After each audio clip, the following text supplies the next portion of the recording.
Matthias, a lot of focus at the moment on inflation, particularly in things like construction costs. What implications does that have, I suppose, particularly that inflationary side, particularly for the finance side? It's twofold, actually. For the developers, it's an issue how to meet construction budgets in an environment with rising construction costs. And the lenders have some uncertainties. Will the property delivered at the end within the budget or even not?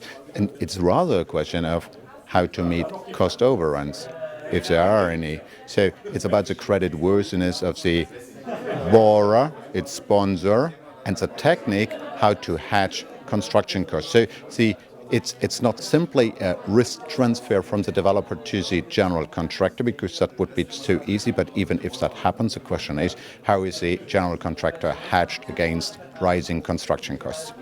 And do you think there's going to be more of a focus on transformation and maybe a bit of a pause in terms of construction, a new development and financing development? That's the question, what you can contract. So if you have a land and you have a willing general contractor and he's willing to enter into a GMP contract, a guaranteed maximum price contract, you might be able to do that if your economics work.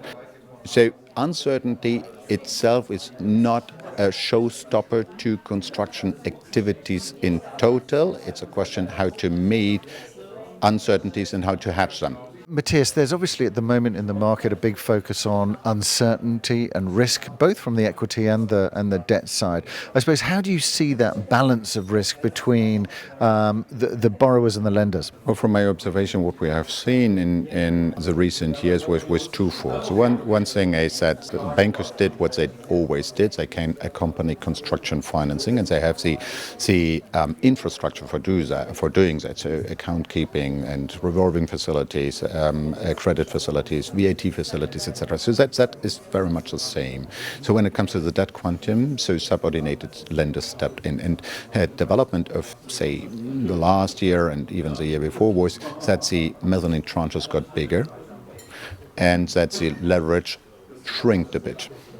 So the gap needs to be filled by equity. So I think that is a balance to be found, and the higher the risks and the uncertainties, the more equity is needed to secure financing of a construction site. Great, really interesting to get your thoughts on these debt markets. Thanks for joining us, Matthias. With pleasure, Richard. Thank you.